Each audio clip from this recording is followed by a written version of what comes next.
Happy Saturday, everybody. Um, Today is, of course, Saturday, February the 20th. Boy, we are moving right on along here. 2021. And so, welcome to another episode of Chronicle of My Journey. I got a couple of things I want to talk about today. One is my hair pattern, my curl pattern. And then two is my next steps. And then three, I got some concerns and fears that I want to share that you all might be able to chime in on or whatever. So, hey, let's talk about my curl pattern, right? So, of course, pre-chemo, my hair was nappy. Like, I got a perm because I kept it short. I would perm my hair like every 2 weeks, maybe every week, around the sides and around the back, because I don't like my hair nappy. I know we supposed to love our heritage and our roots, but me, I love me some pressed, laid down, wave it up type of hair. So, pre-cancer, that was my curl pattern. After the chemotherapies, my curl pattern grew back curly, really soft, really fine, curly hair. And I mean like wet and go. And I've never had wet and go hair. I mean, Lord have mercy. So for a while, I struggled with how to manage it because I never had to deal with wet and go hair. Even when Jason started to grow his hair out, like his hair is from the motherland. So, honey, we got to put some press on there, some heat, blow dry, a little press and comb. We got to do some things to that to braid that up, honey. We got to figure that out. So, anyway, so this past month, my curl pattern has come back to its normal state around the band. I call this the band. I don't know if that's what real cosmetologists call it. I don't know what to call it, but y'all know what I'm talking about. So this part, as you can see, is still naturally wavy. It still naturally will do wet and go, right? But this right here, honey, sister from the motherland showed up, child, and I couldn't do nothing with that, so I permed it. And I was really worried because they told me not to use chemicals for up to a year. And it's been a year. Amen. We've celebrated our first chemoversary. So thank God for that. But I went on and permed it. So anyway, I permed the sides only so that it would behave like the top. And that worked. Now, don't judge it, honey, because I've been in the bed asleep. But once I wet this here and get on up and go, y'all see the band. I just took my do-rag off. I love sleeping in my do-rag. Keep it laid down. But my curl pattern is wavy. It's like really soft wavy at the top. And then it got kind of motherland on the side. So anyway, long story short, I permed it. Speaking of perm, I need a haircut. Anyway, so that's what that's like. And I know a lot of people might not agree with that, but the way I wear my hair, I went back to curling it, wearing my mohawk, the whole nine. Now, I haven't put any chemicals in it like dyeing it, because y'all know I like my hair to be red or brown or something like that. But I did put henna in it to get it black. And the henna didn't bother it. I didn't have any reactions to the henna. So that's how that went. So chronicles of my journey, the hair growing back process can be different for everybody. But for me, it's been a year. And so now my hair is finally trying to revert back to its normal pattern, which is a curse and a blessing. I love it and I hate it because the curly was so soft. I mean, I really couldn't do nothing with it. Like when I would go get a haircut, it's like cutting baby's hair. It was so fine. And now that it's back, growing back to its motherland state, it's so nappy. So I permed it. So now I can still, because it's so short, I can still wet and go because the perm still makes my hair curl up. And I was hoping that it would do that because it used to do that too. So when I would perm it way back when I would wet it, it was so easy to lay down, but it would still try to sneak up and curl up. But it worked just like I wanted it to. So we got the curl pattern.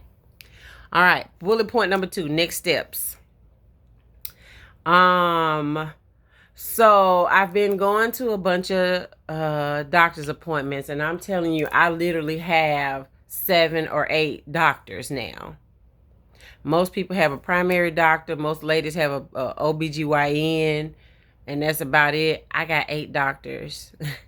That's not fun. I hate that part. Because every time you go to the doctor, it's a $40 copay. And every time you leave the doctor, you get a remaining bill from the service. So the more you try to climb out of the hole, the more you get it. Oh, shoot.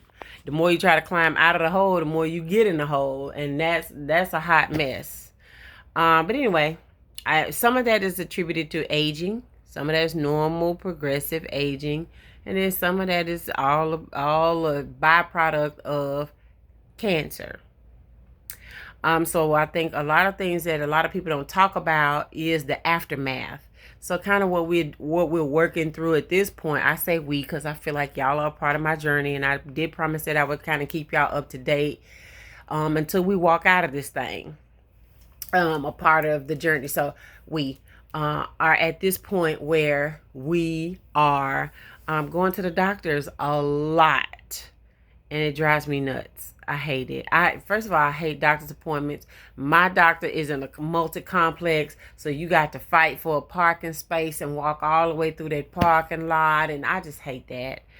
But anyway, we are up to several doctors. So let's talk about Dr. Park, the oncologist. In his eyes, everything is great. He still wants to see me about every 6 months. Now, I'm wrestling with that because I feel like I shouldn't keep coming back to see you if you ain't gonna do nothing to me. I can squeeze my own boobies. Did y'all not notice I found my own first set of cancer? So I don't need to come back every other month or so for you to squeeze my boobies if you're not going to run my blood work, if you're not going to give me a PET scan, if you're not going to do anything to me, then why am I coming back? So I skipped out on the last one because I'm in an act of rebellion. I don't feel like I got to keep paying $40 copays for you to come in and say, how you doing, Miss Linsley?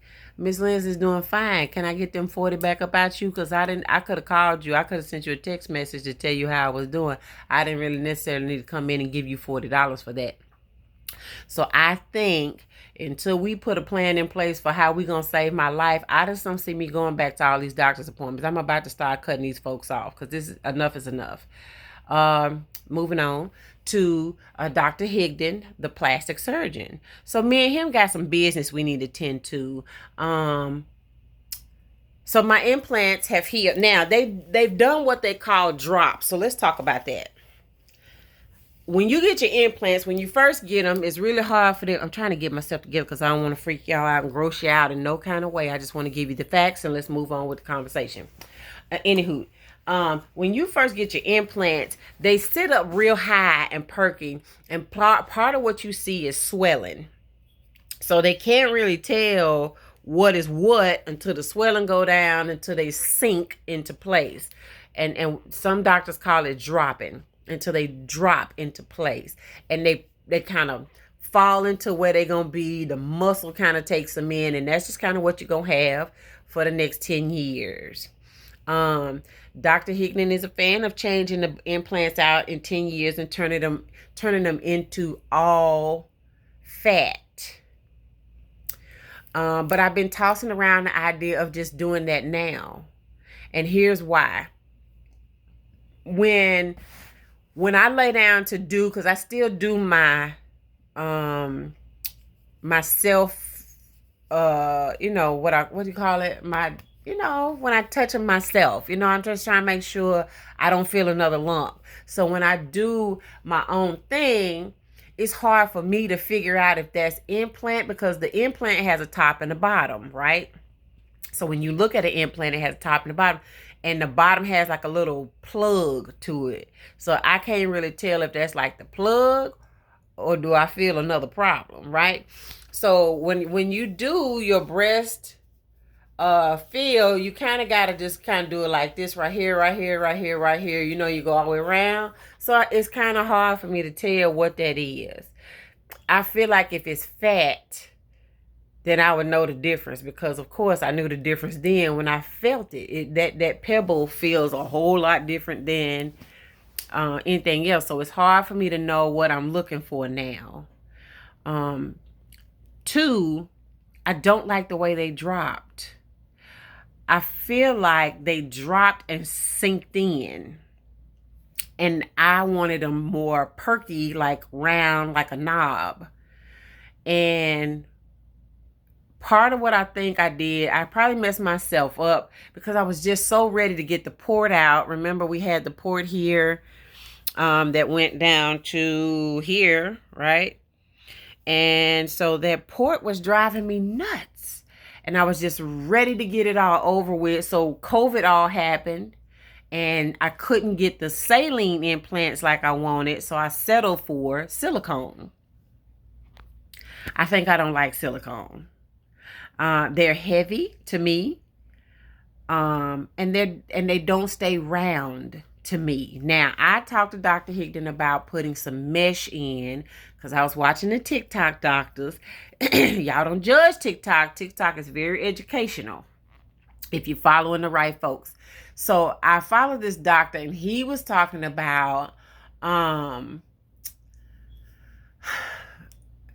certain things that you have to experience, like that you go through as far as your implants dropping. I think I should have waited on the saline because now it gives me fear that if this implant ruptures, I'll have to fight the battle of getting all that silicone out of my body. I just would rather fight the battle of getting the implant out, putting a new one in, and letting my body absorb the salt from a salt implant. Now, I know the insurance company is not going to like that. They're not going to like that at all, not one bit. However, after thinking about it, I probably shouldn't have rushed to judge that. I should have took my time and waited for the saline implant. So Dr. Higdon and I are tossing around some ideas for that. Two, with that, they got to come out in 10 years anyway. So the TikTok doctor says they don't. But Dr. Higdon says, yes, you need to replace your implants about every 10 years. Why not just do it now and leave the fat tissue in there and call it a day? That's just kind of how I'm thinking. All right. So there are a couple things when you go to the doctor for your checkups after your implants. They check for squishiness. So he comes in and he squishes them as long as they're solid. Like, I don't know if you can hear that, but they're squishy. I don't mean to gross anybody out. And if that's too much for you, I understand. But listen, this is I'm trying to explain. So, and he makes sure that they have drops. So now I don't know if you can see with a bra on, they look fairly normal, right? The projection, this is what he calls the projection, the curvature of it looks normal. However, I don't care for the projection when my bra is off. I feel like they should be a little more oomph. Like, I want that crease. You see how that crease appears right there? Like, I want a little more oomph to them so that crease will stay there. And so he didn't feel like it was necessary to take the implant out. He feels like he can just take fat out of my belly and cap off the top. So the projection is like this slope, right? But we're going to poof it up like right, I don't know if y'all can see that. I don't know how, like right, like right there, right? So like capping that off with fat tissue. And the good thing about that is it doesn't require me to have those tubes hanging out. It doesn't require me to spend a night in the hospital. So I'm a fan of that. And so Dr. Higdon and I, he had so many things going on. I just kind of tossed that out as my thought process, and we'll see. Because me personally, I want to be happy with it. Like, I'm happy. Now, don't get me wrong. I'm happy. I love me.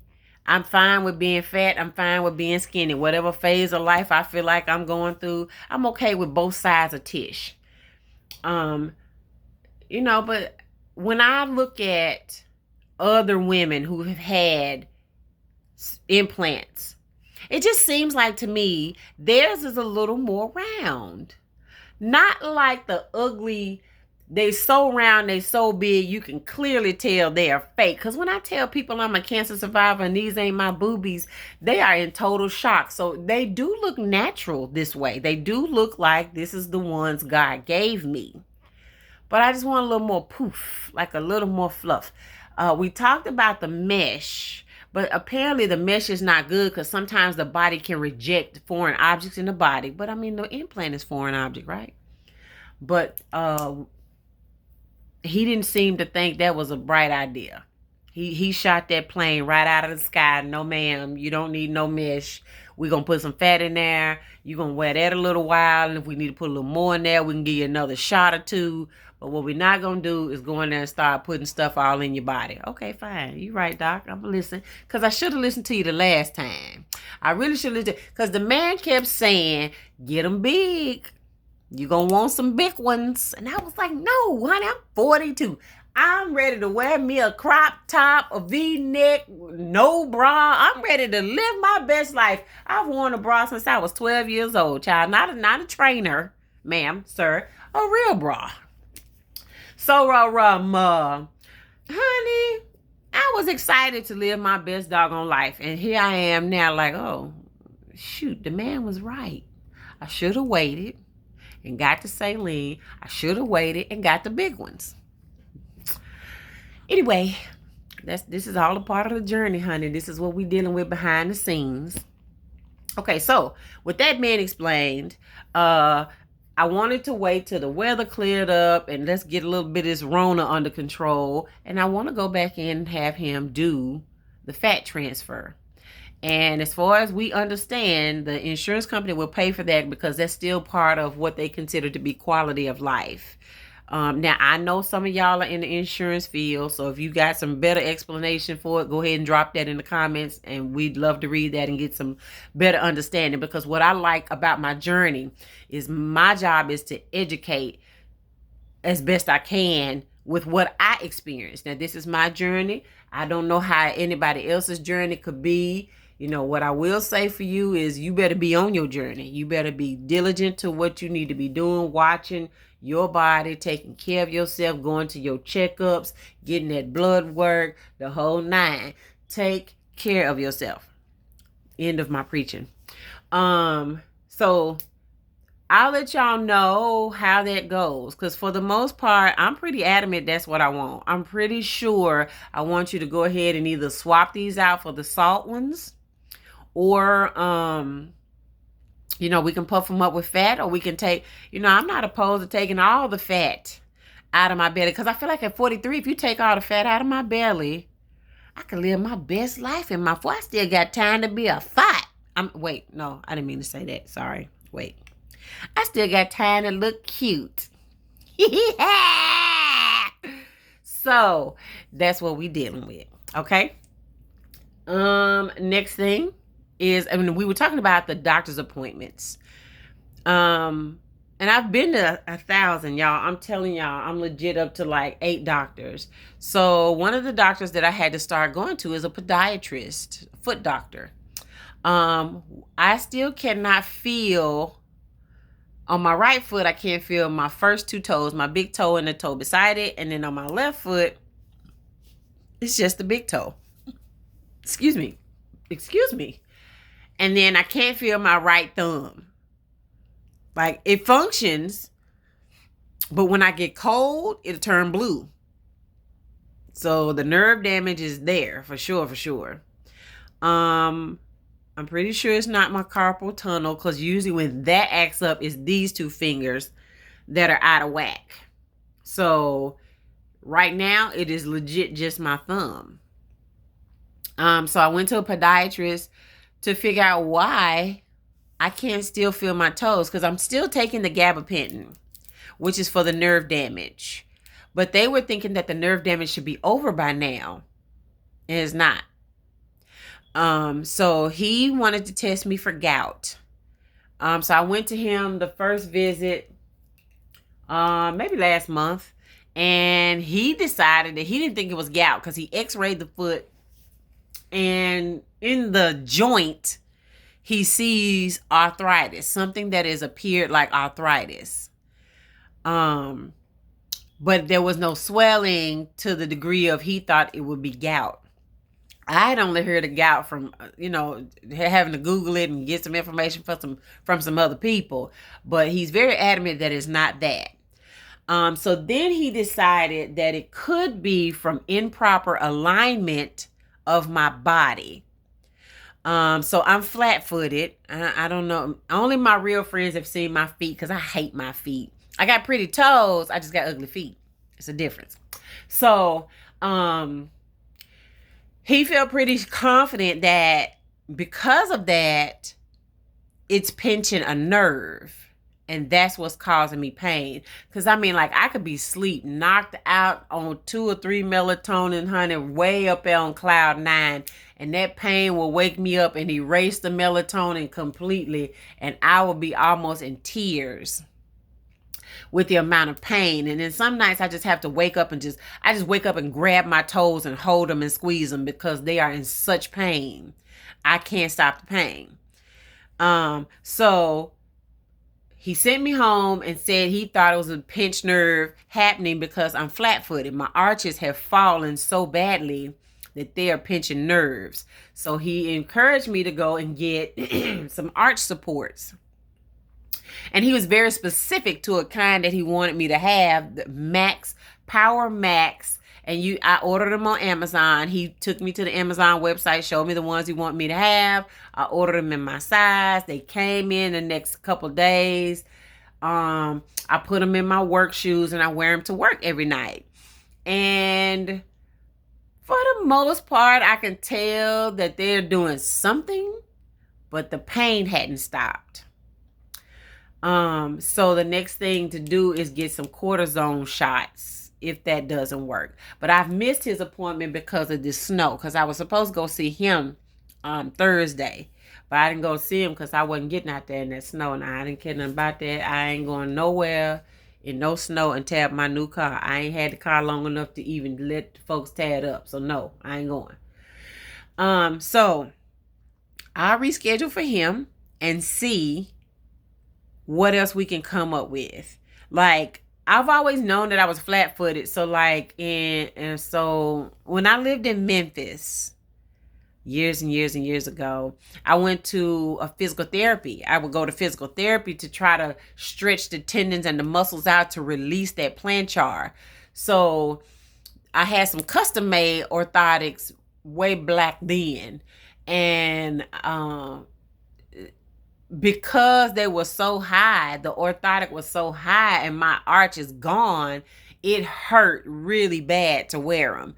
And he said, you need to try to break them in, wear them an hour a day until you break them in, but even that hour a day, I never could build up a tolerance to the ones that I had custom made because they were just too high. My arch is so gone. Wearing those things really, really, really, really hurt. So these Power Max that are on Amazon are supposed to be a little less, they have a little more give in the foam, and therefore you get a little bit of arch without wrecking your body. Okay, so I did all that. We're working on that. I still got pain because right this minute as I'm talking to y'all, my toes hurt. So I don't really know. They're not swollen. So he was very, very confident that it wasn't gout. That it's just some type of arthritic pain. I don't know. Now, why is this a part of my journey? Because I feel like the chemo did that. I never had problems with lightning striking pain until I did the chemo. And remember, during chemo, I had to sit with my feet in ice, hoping that the Taxol wouldn't get to the nerves, but it got to the nerves. Apparently, I feel like this is just part of my journey because that chemo did this. I'm pretty sure it did. I'm almost sure this is the reason why I'm experiencing such level of pain. And again, maybe because I had foot pain in the past, I just kept pressing through. Maybe this is a gradual progression of being old, getting to my age, But I feel like the chemo aided in this process. It hurts. So, we'll see. I'll keep y'all posted on that. I don't really know how to handle that. If y'all got any suggestions, if y'all are experiencing neuropathy, your own self, or I don't know, any kind of foot pain, if y'all got some suggestions, let me know. I don't like taking medicine. So the antidote wasn't for me to sit there and take Tylenol. You take 2 Tylenol 3, 4, 5 times a day. I don't do medicine. My goal is to wean myself off of all medications. And so far, y'all see my test results. So far, I'm there. So far, I can almost wean myself off of everything except my blood pressure medicine and the one with the diuretic in it. I'm almost there. I'm determined. My goal is to get off medication. Good God, I'm sick of taking medicine. I hate taking medicine. I'm not going to live my life taking 50,000 pills now. The devil's a lie. I'm not going to do that. So we got to find some kind of way to fix that without medicine. So send me some suggestions.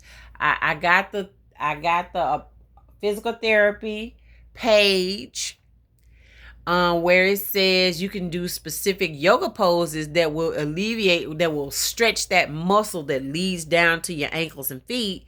So I've been trying that. I just need more time. Excuse me. I always be sleepy when I start talking. Okay, last but not least. Good God, I done went on and on. Last but not least, I want to say this to you all. I started my journey right after my good girlfriend Lauren started her journey. Unbeknownst to me that my good girlfriend Kelly has started her journey. They're not big on social media posts. They're just different from me. I like to share my testimony and my journey, and I talk about it with anybody that want to talk. But we did come together and realize that we were all young women on a journey through this life called cancer. And Lauren lost her battle with cancer about 3 weeks ago. That's hard. Dr. Park always says,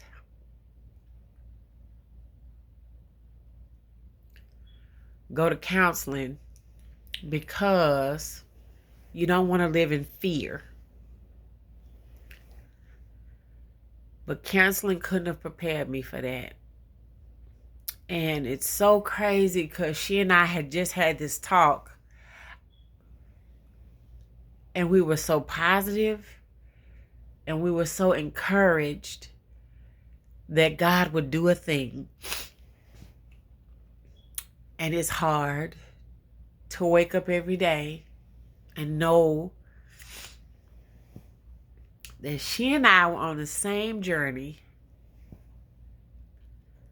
praying for the same resolution. And God didn't see fit. That's hard.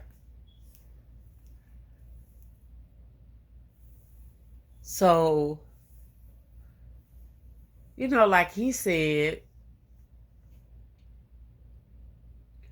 you can't live your life in fear. You still have to go on as if you're healed. But losing Lauren was hard. That was a hard thing. I'm sorry, y'all. Give me just a second here. That was hard. I had so hoped that... Wait a minute. I'll be back. I had so hoped that God would see favor for us all. And he had another plan. And that's a difficult pill to swallow, because now you face your own journey and your own mortality. Like my grandmother, before she passed away, she would have friends that would pass away before her. And she would be sad, like a different kind of sad. Like, not, oh, bless Miss So-and-so's heart. It would cause her to face her own mortality. And that was difficult for me to watch my grandmother have to grapple with that. Like sometimes, we would talk about it, and she would say positive things like, the Lord, whatever the Lord see fit, But now I know what it's like to stand in those shoes, because losing Lauren forces me to grapple with my own mortality, which is why I'm really concerned that Dr. Park doesn't want to do PET scans. He doesn't want to do blood work. How can I catch this disease faster if we are not going to do the testing necessary to catch it? And that forces me to face my own mortality. And I don't want to do that at 43. I don't want to do that. I want to live a ripe old age. I want to watch my son hit the stage of college and graduate. I want to see my grandbabies. I'll ask for 2. That's all my son need to be out there trying to make. Anything over 2 is a problem. Don't go out there and make all them children. But I ask for God to give me a certain level of life. Like, it's so many things I want to accomplish before I leave. Like, Lord, please don't take me away until I do these things. Right? I got my list, and he got his list. And the problem is, I'm scared that my list don't match his list. And that's not what I want. I want to be in his will. But I want his will to let me be a ripe old happy age. I want his will to allow me to meet my benchmarks of life's happiness. Right? And losing Lauren said to me, sometimes God will say no.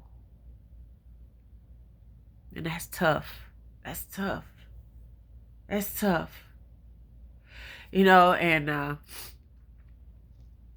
during the cancer process, I got so caught up in trying to get my affairs in order. Like, I went bananas. Like, I was calling the insurance companies and making sure these policies would check. And do you got the will? And where's my living will? And do I have a last will? And let me call the funeral home. Like, I have been driving myself secretly nuts.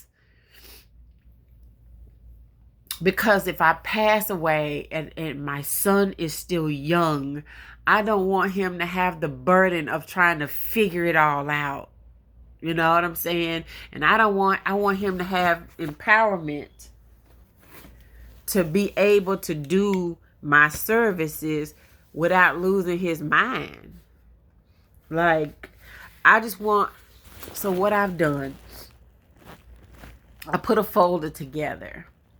And it's got step-by-step instructions in there as to how I want Jason to manage should I die when he's a child.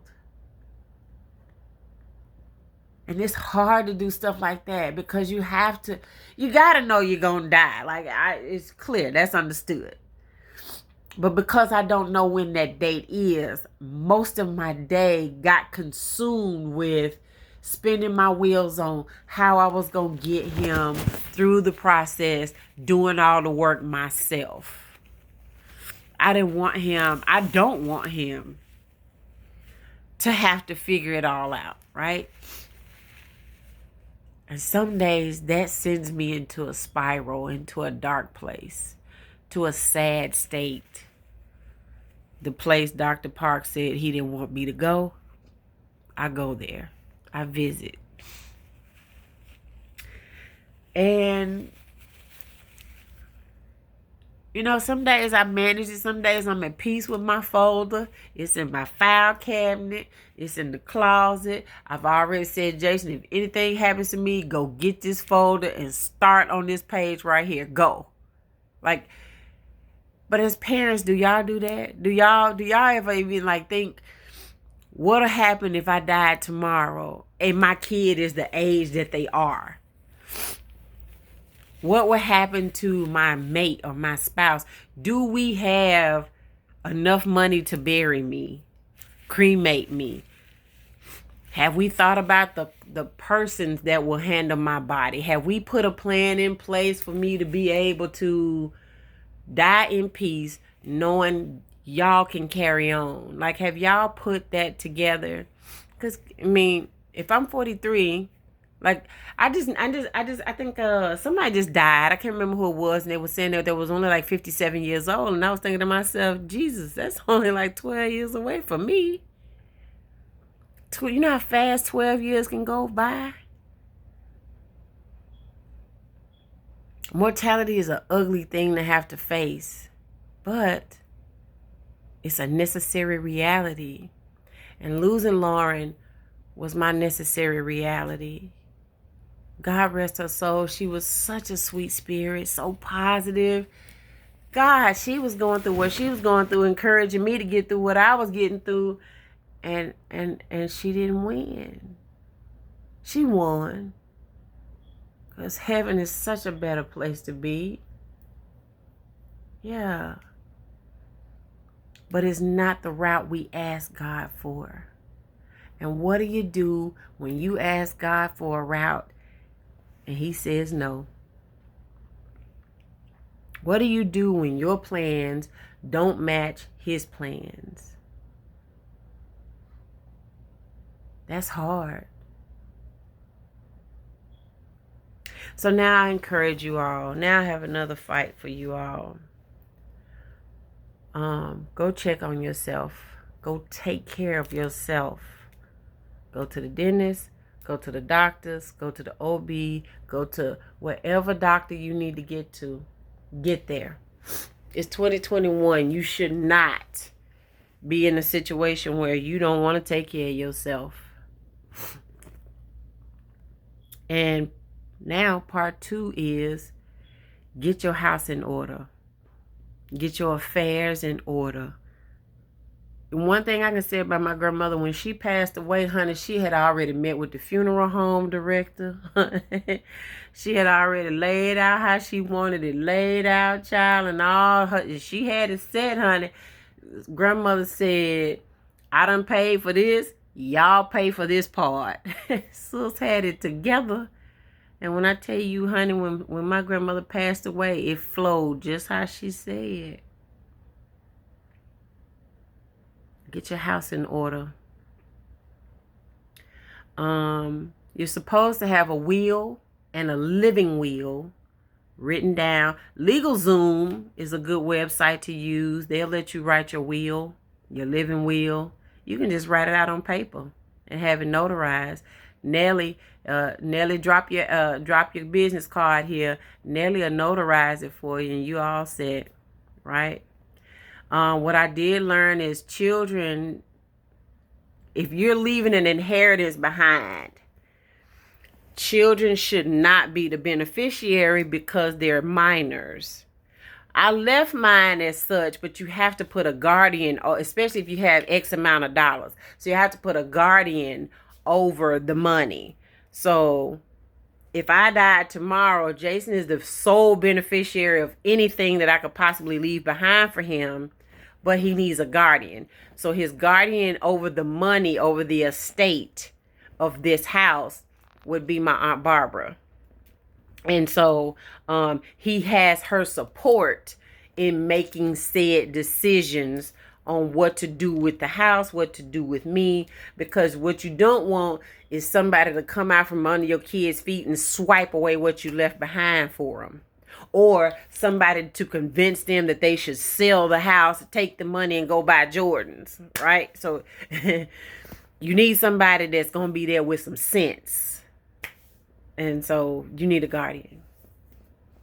So part 2, get your affairs in order. Anyway, I hope this has encouraged you. I hope this has informed you. I hope this has inspired you to go and take care of yourself, get your things in order. What you don't want to lose, what you don't want to do is leave debt behind for your children. You want to put a plan in place to save your children, right?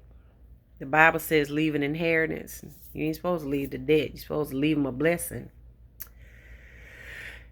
Last but not least, stay focused on your prayer targets. Add Lauren's family to your prayers. She had 2 boys. I think she had 2 boys or 1 boy. But pray for her family.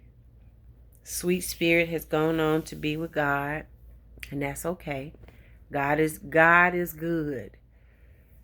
In spite of whatever he tells us no in, God is good.